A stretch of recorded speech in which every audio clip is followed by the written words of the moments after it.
Peace be with you. Welcome to the Dean Show. I'm Eddie, your host. This week on the Dean Show, we're going to be talking about the Chattanooga shootings and the Charleston shootings. We're going to be talking about all of this and much, much more with a professor from the Arizona University who is a sociologist, expert, political science expert. We got an expert on the Dean Show to shed some light on many of the sad situations that are happening on the ground here and all over America. With my next guest, don't go anywhere. We have a lot to talk about, a great and exciting program full of great information you don't want to miss out. We'll be right back. Peace. Assalamu alaikum. This is the Dean Show. This is the Dean Show. This is the Dean Show. This is the Dean Show. This is the Dean Show. This is the Dean Show. This is the Dean Show. This is the Dean Show. Welcome back to the Dean Show and our special guest, professor from the Arizona University, Professor Musa. How are you? I'm doing well. Thank you for having me. Thank you very much for being on the Dean Show. Can you tell our viewing audience, because it's your first time on the program, a little bit about yourself, Professor? Absolutely. So I'm the managing editor for the Southwest Initiative for the Study of Middle East Conflicts, also known as SISMEC, based out of the University of Arizona. And I'm a cognitive sociologist by trade, but I focus a lot on the Middle East and terrorism as well as sort of related to that. So this is really your expertise, sociology, people, and politics, political sciences. You're the right person for the job, an expert in this area. You had really sad situations occurring. You had the Charleston shooting recently. It's already kind of fading in the news. And now recently the Chattanooga shootings that have happened. And one is considered kind of like a lone wolf. But on the other spectrum, you have a whole religion being blamed for this situation. What are your thoughts on that? Yeah, so there's sort of two trends to take note of. So the first one is that in the case of Dylan Roof in Charleston, as you pointed out, when he committed this crime, they immediately tried to portray him as a lone wolf, and often they also try to portray white terrorists as mentally ill. And in the case of Chattanooga, so in the case of Roof, the FBI has said they won't even consider that terrorism. That's what the FBI had said, is that they're not considering that terrorism, even though it was clearly a politically motivated attack. It meets the FBI's definition of terrorism verbatim, but they're not going to call it terrorism. In the case of Chattanooga, the FBI said that they're going to consider it terrorism until it's proven that it's not. So the starting premise when an Arab or a Muslim commits a crime is that it's terrorism. And the starting premise when a white person commits a crime is that it's not terrorism. So that's important. And then the issue of mental illness, there's also a big difference. So again, white terrorists like Joseph Andrew Stack or Dylan Roof or any of these guys are immediately considered to be crazy. They talk about, oh, they're depressed, or they're bipolar, they went through a divorce, whatever. In the case of the Chattanooga shooter, he's diagnosed as being bipolar. In the case of Nidal Malik Hassan, the Fort Hood shooter, he had sought treatment for his own mental issues because they were going to send him to Afghanistan. He was a conscientious objector. He tried very hard through the process to get out of being sent to Afghanistan. He talked to people about his sort of struggles with this, and with the fact that he was being sort of discriminated against in the army. People were using racial slurs and stuff against him. And he talked to counselors and he sought treatment and he tried to go through the legal process to get out of his predicament, but there was no exit for him, and he snapped and he went on a shooting rampage. But his mental illness was never considered. It was not even up for discussion. So So in virtue of being a Muslim, basically, you can't be mentally ill. You're a cold, calculating criminal mastermind. Whereas if you're a white person who commits a terrorist act, you're definitely crazy. So that's, those are some of the opening disparities there. You had someone who was kind of forgotten. He's back up in the news, but not too long ago, James Holmes. He was the Dark Knight movie massacre. He killed 14 people, and he was actually a Christian, not to disparage on any Christians, but he was someone who was part of the Presbyterian Church. And again, they looked at his mental illness. He wasn't someone now, imagine if he was a Muslim. And then you have the Robert Doggart, who was a Christian, and he was putting together a plan to massacre an entire community. And this didn't get no wall-to-wall media coverage. Yeah, I'm glad you brought up Robert Doggart. Yeah, because he was a Christian minister and a failed congressional candidate. His plan was to, quote, utterly destroy a predominantly Muslim suburb in upstate New York. And the campaign was going to include bombing a school and a mosque, and then going on a shooting rampage to kill as many people as they could. And it wasn't just him. He got 9 other people that agreed to join this plot, or this crusade. And the astonishing thing is, so he was caught in the middle of this, of carrying out this plot. He had acquired weapons to do it. He had made, as I said, contacts with co-conspirators. It was an imminent terror plot that was foiled. So when a Muslim is intercepted in the middle of an imminent terrorist plot, they're usually sentenced to life in prison. Mr. Doggart was sentenced to home detention. He lost his gun permit, and he was fined $30,000. That's it. And his co-conspirators, to my knowledge, weren't charged for anything at all. And then more recently, there's been a lot of protests from Muslim groups and civil rights groups, and so now he's facing some additional civil rights charges. But in terms of his sort of criminal liability, he got a very short home detention thing and a fine, whereas a Muslim who was intercepted committing anything near that same scale would have been sentenced to life in prison generally. And the worst part is when a lot of times Muslims who are intercepted in these plots, the FBI, the FBI has people in a lot of Muslim communities to kind of keep an eye on Muslims to make sure they're not getting radicalized. And if they think that someone might be prone to radicalization, a lot of times they basically entrap them. They, in some of these cases where people have been foiled and accused of trying to carry out a plot, it was the FBI who helped suggest the plot. It was the FBI who helped, provide them with fake weapons and fake, passports and stuff just to get them to say that they'll do this thing. And then they get arrested. But no one was ever in any imminent danger. It's just that in virtue of seeming sympathetic or willing to carry out an attack like this, you get life in prison if you're a Muslim. But if you're someone like Mr. Doggart, who actually came up on his own initiative and formed a whole coalition to carry out a massacre, you get a fine, you get house arrest. That's a big problem. Why is it that most Americans, they've never heard of Robert Doggart? He's not a household name.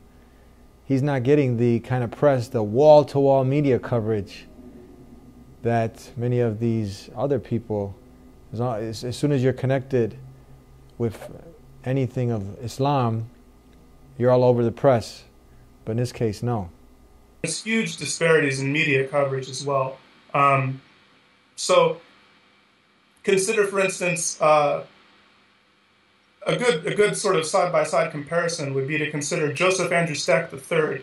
He was this white guy who was anti-government, anti the IRS. He did a suicide bombing on the IRS echelon complex in Austin, Texas. He killed a federal agent, caused millions of dollars in damage, and he was hoping to kill hundreds because there's hundreds of people that work there. They were just arriving for the day.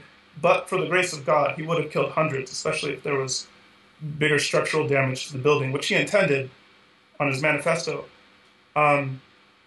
So he commits a suicide bombing that kills a federal agent, right? Now compare that to Abdul Farouk Abdul Muttalib, this Somali kid who tried to commit a suicide bombing via, he was called the Christmas Day bomber, but he had an underwear bomb that failed. So he didn't kill anyone, he didn't hurt anyone, he didn't even really damage the plane except for mild cosmetic damage. The only person who was hurt was him.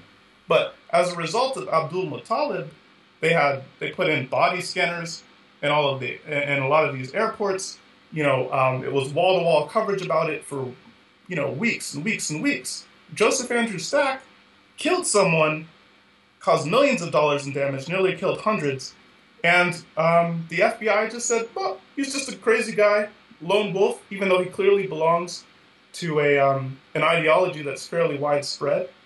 And, you know, the media was basically over it the next day. As soon as the FBI said it's not terrorism, it's just a lone wolf, that was it. There was no commemoration for the federal agent who died. There was no, you know, no big policy changes to prevent something like this from happening again. In fact, because the government refused to do any kind of policy change to prevent ideologues like Mr. Stack from carrying out more attacks, the IRS decided that they were going to investigate these kinds of right-wing ideologues in the hopes of breaking up some of these groups so they don't get attacked, because they're the target of a lot of right-wing attacks. And as a result of that, of their probe into right-wing groups, when that became public, Republican lawmakers started a witch hunt against the IRS, and so the FBI is investigating the IRS now for having investigated right-wing groups, rather than investigating the terrorists who committed the crime and people who are sympathetic to that terrorist. They're investigating the IRS for investigating the crime. I mean, it's insane. It's really terrible. Insane, indeed. What it is, insane. And we have a lot more questions to ask Professor Musa here at the Dean Show. Moses, by the way, Professor Moses with us. Don't go anywhere. We'll be right back. Please subscribe to The Dean Show. Follow us on our official Facebook and Twitter pages in the links below. Please also help support The Dean Show by making a donation in the link below.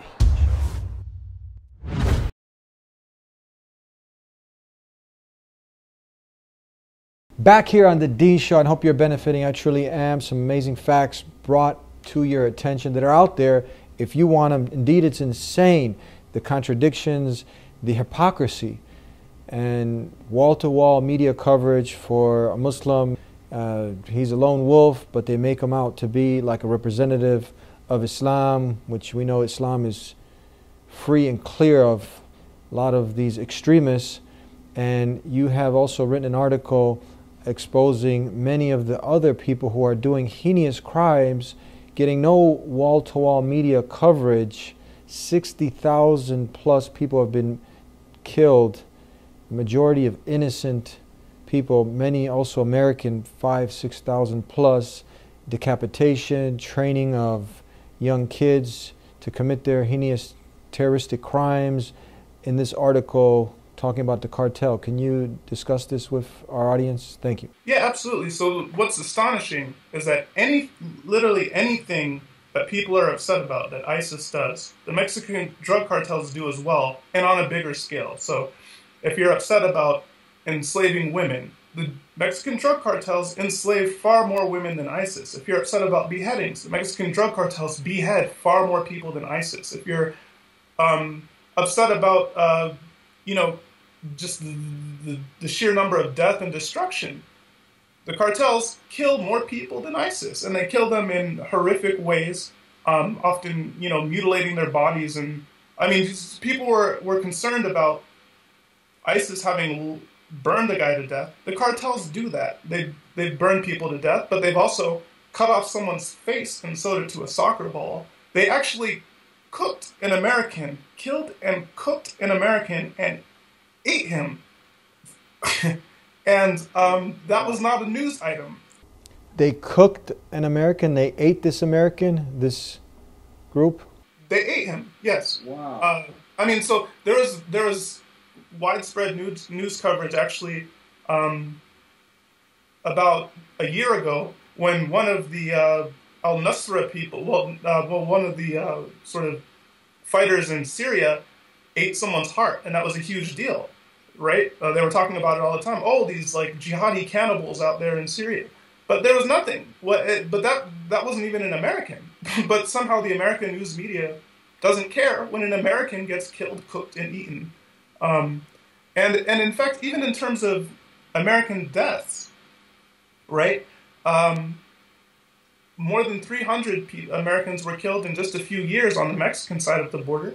And on the U.S. side of the border, the drug cartels control the overwhelming majority of the drug trade in the United States. And if you look at drug-fueled violence and other cartel-fueled violence in the United States, the cartels have killed more Americans in just a handful of years than the entire campaigns in Iraq, Afghanistan, and all domestic terrorism since 9/11 combined.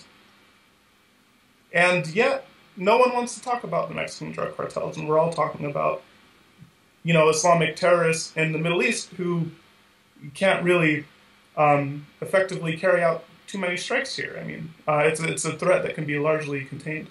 Really amazing points, amazing facts, bringing them to light so people can really think and ponder and reflect about the sad reality.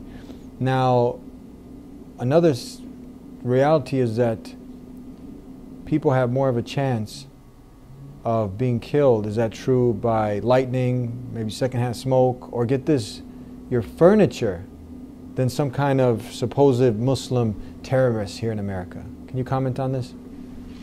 Yeah, and not just Muslim terrorists, but if you look at all terrorism since 9/11, you're talking about, you know, even considering when you add the new cases in, since 9/11, then you're talking about around 80 people that have been killed since 9/11 by all terrorism, regardless of if it's Muslim, white people, whatever.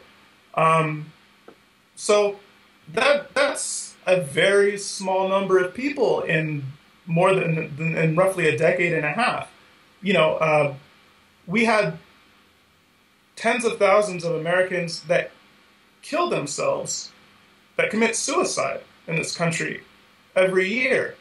We have hundreds of thousands of people that die in accidents every year. We have literally more than 1 million people who die as a result of medical malpractice and preventable diseases, etc., every single year in America. So, I mean, if people were concerned about protecting Americans' lives and their well-being, then, you know, investing in things like healthcare, infrastructure, psychological care, these things should clearly be a bigger priority than terrorism. In fact, even the police, just this year, just in the first half of this year, have killed more than 600 people. So the police killed 6 times as many people just in the first half of this year as terrorists have killed since 9/11 in a decade and a half. Terrorism is not a major problem, and Muslim terrorism is not even a majority of the very small problem that terrorism is to begin with. Professor Musa, tell us, you also wrote another article discussing about the greater threat. I'm a racist, I certainly am. The rising threat of right-wing extremism. So the combined total of far-right extremists active here in America is in the hundreds of thousands. Now compare that to ISIS supporters. You know, we have probably just a few thousand of those. What's the answer? Well, the answer is we are desperately in need of more resources here in America to combat this problem. I can personally say that we have hundreds of analysts in the U.S. government looking at Al-Qaeda and ISIS and their affiliates, but we have mere dozens of analysts looking at non-Islamic extremists here in America. That's coming from the domestic terrorists here who have nothing to do with Islam or being a Muslim. So again, it's important to underscore that the supposed threat of terrorism is overstated, and that by making terrorism such a big deal, that's actually what gives terrorists power, and that's actually what encourages people to carry out terrorist attacks. So in a large part, we're sort of playing into the hands of, we're creating an atmosphere where terrorism becomes more appealing by the way we react to terrorism. But again, with regards to how terrorism shakes out, it's almost always native-born white men. So right now, it's the right wing that's that's carrying out most of the attacks. But previously, like during the Cold War, it was mostly leftists, but still, it was native-born, white men. But right currently, post 9/11, the terror threat has been overwhelmingly from the right. The left-wing terrorism is pretty much stopped in America right now, so it's mostly right-wing terrorism. We're going to go ahead and take a break. Right back with more with Professor Musa. Don't go anywhere. Please subscribe to The Dean Show. Follow us on our official Facebook and Twitter pages in the links below. Please also help support The Dean Show by making a donation in the link below. Back here on The Dean Show with Professor Musa, and you've covered the 60,000 plus people, a lot of it decapitations, people being eaten alive. It's right next to our borders. No wall-to-wall coverage. We discussed the Robert Doggart plan to massacre a whole entire community. Gets off basically with a slap on the wrist. No wall-to-wall coverage. And then you have the domestic threat here of terrorism. Nothing to do with Muslims or Islam. You have more of a chance of being killed by your furniture than you do some kind of Muslim extremist. But again, Muslim blows a firecracker and it's wall-to-wall coverage, and this fear and hysteria, boogeyman type of movie drama is coming to get you from Islam. People are all scared because ISIS 24/7 is going to come knocking on your door. Is this some kind of hidden agenda here? It's kind of obvious, this hypocrisy. What do you think? Yeah.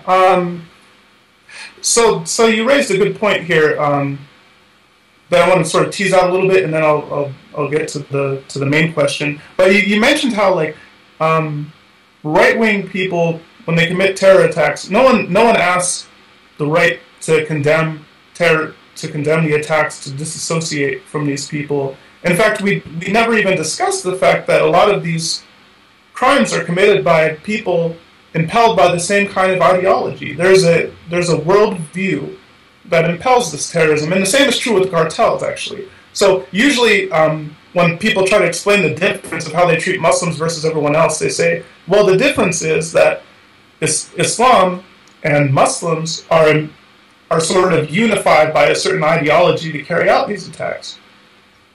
And that's problematic. I mean, it's problematic because a lot of the ideological views that they ascribe to ISIS, obviously,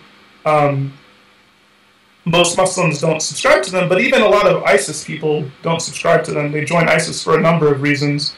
And probably a lot of them, actually most of them that are from Iraq and Syria aren't joining because they agree to the cause, but because there's economic pressures and social pressures. For instance, in rebel-held Syria, ISIS is pretty much the only game in town if you want to be able to feed your family or, stay safe or whatever. So a lot of people are sort of affiliated with ISIS for those kinds of reasons, not because they're sort of hardcore jihadis. But we never talk about the ideological underpinnings of the drug cartels. We never talk about the ideological underpinnings of these right-wing terrorists, even though that is largely what motivates the violence in these cases. And it's important to confront those ideologies. And it's really disturbing because a lot of right-wing people actually sympathize when someone like Dylan Roof commits this church shooting in the name of the Confederacy. A lot of people sympathize with this whole idea that America is being taken away by minorities and we need to assert our white rights, and we're in the middle of some kind of culture war.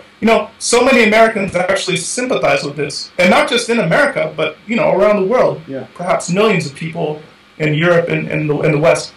And in fact, the right-wing ideologues are the primary terrorists in Europe as well. It's the same ideology, and it's never confronted. And until you confront it, it's what enables it to continue. And the irony is that the very people who are responsible for most terror acts in the U.S. and Europe, these right-wing ideologues, are the people who are championing the anti-Muslim fervor in these same countries. And, that's largely a deflection, but from their own sort of crazy. But, then there are other incentives too. So if you're a media company and you're trying to decide how to cover terrorism, Muslims are a pretty small, minority in America and in Europe. So if you alienate them, it's not a big deal, per se. Whereas if you're alienating people who sympathize with right-wing ideology, that's potentially a lot of viewers, that's a lot of, advertising revenue that you potentially lose by. And then, on top of that, you have to face possibly massive, social media and other retaliations, even lawsuits. So, when you provoke the right, they hit you back. And I've experienced this myself, actually. I've been the face of a number of smear campaigns by Fox News and Breitbart and other right-wing groups, accusing me of being a terrorist sympathizer simply because I call out these kinds of, disparities. So it's tough. It's tough to actually confront this, because in order to really confront this ideology, it can't just be Muslims and it can't just be minorities that are calling this out. Other white people, especially Republicans, need to be the ones condemning this and challenging these views. And that's not happening. They're protecting these extremists. Another interesting point is that the supposed experts that come on to talk about Islam and Muslims, they have more in common with this fringe element, ISIS, that obviously doesn't represent Islam, that the majority of the Muslim scholars in the Muslim world and more Muslims are actually dying and being killed by this fringe element. But the people who have more in common with ISIS and the extreme element are the people who are the so-called expert, non-Muslim experts who interpret Islam in such a crazy and extreme way and leave off the real scholarship and the real people who are out there advocating for peace and understanding, and so they shun them off. You don't get to hear them in the main media press, but they go ahead and find the worst of the worst to put him up high and give him the microphone. Do you see this contradiction? The right-wing extremists and the sort of ISIS extremists actually reinforce one another, and at times you can literally see them doing this. So, for instance, when Pamela Geller had that Draw Muhammad contest, and then these two people tried to commit a shooting or a massacre there, they failed. They didn't kill or injure anyone. They died in the process. But again, this is another case where the media, though, made a huge deal about it. And if you tuned into Fox News in the aftermath of that, they had Pamela Geller on defending her acts, and the person that she was talking to on the other side, Fox presented as a Muslim cleric, but it was actually Anjem Khoudary, who is ISIS's #1 propagandist in the UK. And he's very upfront about this. This is what he is. He's an ISIS propagandist. And they had him debating Pamela Geller on Fox, but they didn't disclose the fact that Anjem Khoudary is an ISIS propagandist. They just presented him as a Muslim cleric. So people who watched Fox heard Khoudary talking about how Pamela Geller should be stoned and stuff like this, and they thought, oh, this is what Muslims think. This is how Muslims feel. Because they go out of their way to find the most extreme people to sort of put side by side with someone like Geller for the sake of misrepresenting, because they want, it's these two extremes just feeding on one another and perpetuating the conflict. It really seems like the KKK, who was at one point 5 million plus members strong in America, they didn't go away. It just didn't seem like the cool thing to wear the white thobes that they were wearing. But now that mentality, that racist, bigoted, I'm white, I'm right, and everything else, we need to get out of sight. That mentality now, they just maybe, it's still there, but they put on the nice suits and they got the air. It's really sad to see, really sad. What advice do you have for the sincere Americans who are out there, who aren't bigoted, who aren't racist, who want to live in peace with their neighbors. And that's what Muslims want to do. We want to live in peace, have peace with our Creator, peace within ourselves, and peace with humanity.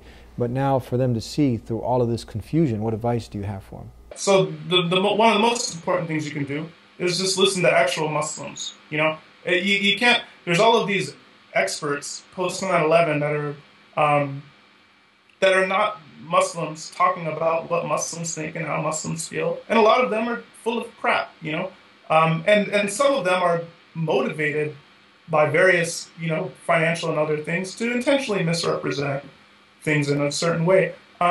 It's disturbing. For instance, if you watch CNN and they're talking about terrorism and it's a whole panel of 50-year-old white men, talking about Islam and Islamic ideology, you should probably take that with a grain of salt. But that's the norm. So, when you're confronted with this sort of a view, what you should try to do is find an alternative viewpoint by listening to actual Muslims and trying to get a diverse array of Muslims, because, Muslims are not a monolith any more than blacks or anyone else. We have diverse viewpoints. We disagree about stuff. And, people need to be aware of that, and they need to dig in there and try to just get a more nuanced grasp of how Muslims feel if they're concerned about Islam or if they want to know more about Islam. Professor Musa, tell us where people can go ahead and read some of your articles that we've discussed today with you and how they can get a hold of you. So my website is fiatsophia.org, so fiatsophia.org, or I run sysmec.org as well, and there's links to my work and to my website there as well. Thank you, Professor. We started with peace. We end with peace. We look forward to having you sometime in the future back on the show. God bless you. Jazakallah khairan. Assalamu alaikum. Peace be with you. And thank you, the sincere viewer, the sincere person with an open mind, open heart, who really wants to know. Look, he's coming to the Muslims to find out, what's Islam got to say about this? What do Muslims have to say? And now you've heard our voice. Now you decide. We had a lot of ground that we covered in a short amount of time. We talked about the double standard. We had the sad, tragic events that happened at Charleston and Chattanooga, and one was considered a lone wolf. But now other people are trying to hang and go to war with Islam because some person went and did a lone wolf act, and now you're trying to blame a whole religion. So are you part of the problem, or you want to be a part of the solution? And we talked about Robert Doggart, who's all of a sudden his name just got swept under the rug. You don't know about him. And this individual who is a minister, a Christian minister, now do we blame Christianity and Christians for this crazy, deluded person's plot and plan to massacre a whole entire community of Muslims? And by now, by watching the TheDeenShow, a Muslim is like what Jesus was, because Jesus was a Muslim, and Abraham was a Muslim, and Moses was a Muslim. They all what? Submitted to the will of God. This is what a Muslim is. One who's figured out the purpose of life, and that purpose of life is what? To connect with the one who made life, who gave us life. And we love Jesus and his blessed mother. And you get to learn those things in previous shows. So now he wanted to murder all these people that love Jesus. And he got a smack on the wrist. No wall-to-wall media coverage. James Holmes, who was also the movie Massacre, he was looked at as a lone wolf, but he was also a Christian. You also have Andrew Breivik, who killed over 77 people. And why do I mention these people? Because now many people are assuming that Islam is the problem. But no, you don't see Muslims doing the majority of these horrific acts. You don't see that. But it's made to appear so to the average layman that yes, Muslims and Islam is the problem. But I'm sorry, it's not. Spend some time with the Muslims. Learn Islam from the scholars here in America who are out there and their voices are not being heard.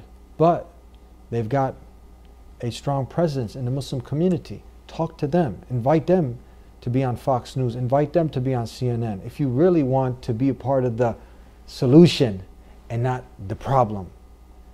And that's what it seems like many people are a part of. They're just anger and bitter.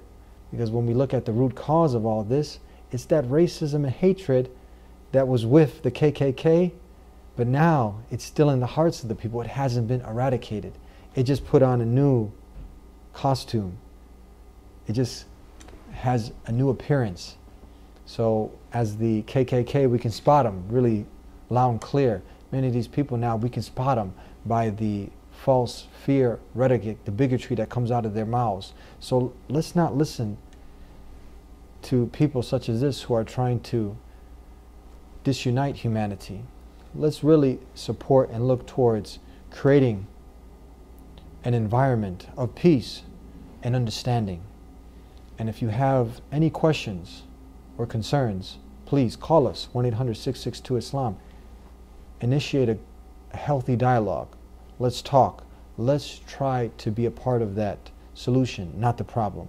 And we hope that you tune in every week to The Dean Show, where we cover some very exciting episodes, very exciting topics. We'll see you next time. Until then, peace be with you. Please subscribe to The Dean Show. Follow us on our official Facebook and Twitter pages in the links below. Please also help support The Dean Show by making a donation in the link below.